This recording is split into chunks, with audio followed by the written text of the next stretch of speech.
Hey guys, J0, mid-morning coffee time, enjoying God's glory in our free country while it is still free. Uh, it's crazy times we're in, man. Crazy times. It seems to me like they're making a concerted effort to take away some of our liberties and freedoms that we've grown accustomed to. Uh, yeah, it's and it has the potential to get pretty bad. I won't lie. I mean, I have been concerned for quite some time now as to it might get bad. Um, but all we can do is all we can do. If you're doing what you can, meaning contact your all of your elected officials on a state level, on a federal level, all of your officials, contact them. Contact your sheriff, just like the sheriff down in Jackson County, Kentucky. He's a stand-up guy, and we need a lot more sheriffs just like him. You can look that up. He says he will not enforce gun bans, and I've been in contact with our sheriff. Our sheriff is facing, budget cuts and having to lay off a bunch of officers and a bunch of his staff. So, I want to know what his position is. I cannot see him. Our Sheriff Lawless, he's a decent guy. I cannot see him either enforcing here in Lawrence County any of those types of gun ban laws or any of those kind of things, just because of the safety of Lawrence County. He's already said that, him having to lay off a lot of his staff is going to be dangerous for the citizens, and we need to make sure that we are looking out for each other. So, but having said that, I cannot foresee that it's a total ban and a total confiscation. I just can't grasp my mind around that concept. Not saying that it won't happen. I don't think it'll happen right off the bat. I think that's maybe their eventual plan, but they'll put several steps in place before then, and we'll have a chance to react and to take action without violence. Having been on the receiving end of gunfire in my lifetime, it is not fun. I would not recommend it if you could avoid it, and wouldn't wish it on anybody. That is not the way to deal with this. The way to deal with this is simple non-compliance and standing up for ourselves. There's an old saying that says, you don't have to stand tall, but you do have to stand up. So, I've had a couple of comments and a couple of PMs asking me, what am I going to do? The plan that I have right now is I'm doing just keep doing what I'm doing. I keep prepping. I have stepped up my preps a little bit, especially medical preps. Some more things to get myself prepared for being on our own, which is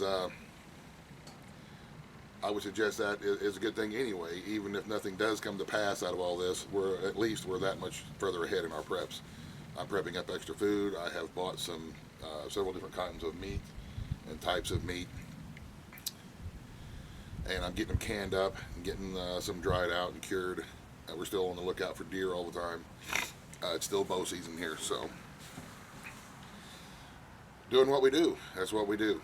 We prep. We prepare for the aftermath, no matter what it is, to try to take care of ourselves. So I would suggest that if you sit and worry, you're going to drive yourself crazy. You're going to lose sleep. And if something was to happen today, are you going to be well enough to deal with it? Meaning you have to be rested in your mind, and you have to be rested on your body, and we need to be ready for whatever happens. As far as running out and joining a militia and going out and shooting a bunch of people, that's not the way we should deal with this at all. I don't see that happening either. I don't think it'll get to that point. If they come knocking on my door and they say, "Oh, we're here for your guns," well, I've got a couple that I know that they know about that have been bought legally, and I would be like, "Oh, okay, here," and you give them up. If you have extras set aside that nobody knows about, great. Keep them set aside. Keep them set aside until they're needed for whatever reason. But trust me, I know. You get a house full of cops, especially those kind of cops who are going to enforce those kind of laws, which are pretty much illegal.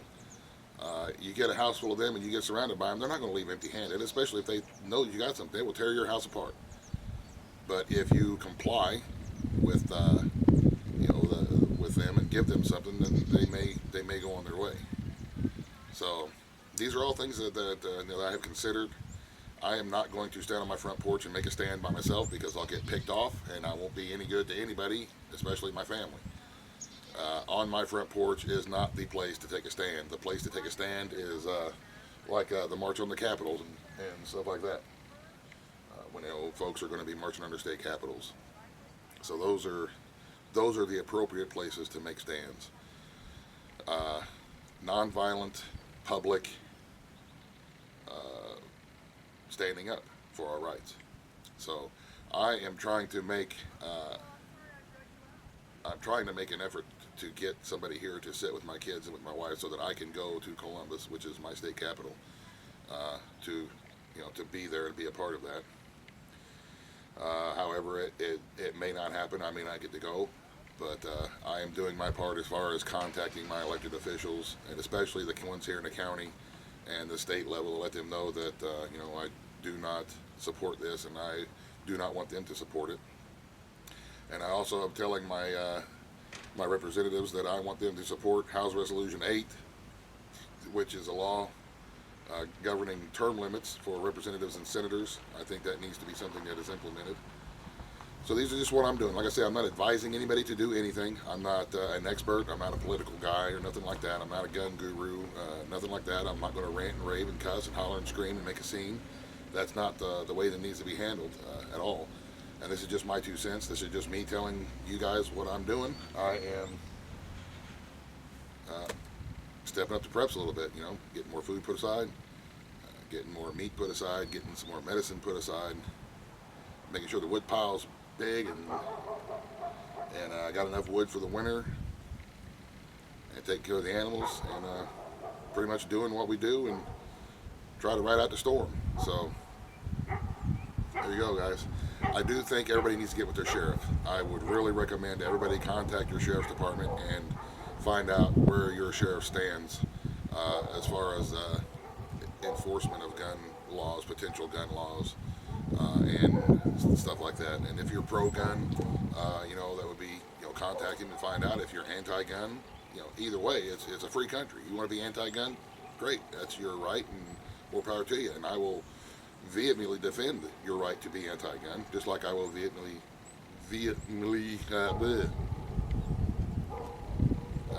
forcefully defend. There, I can't use fancy words.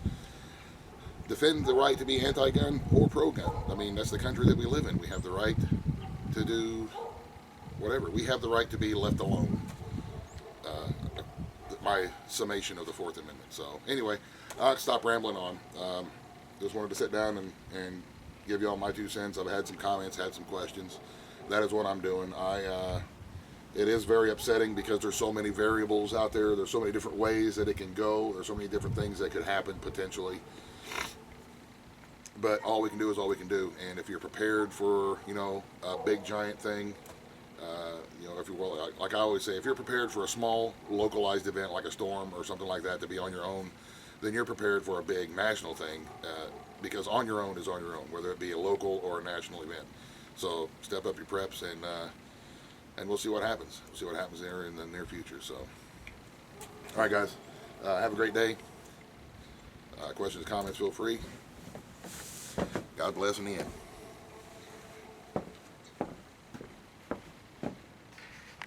Buzz, the end.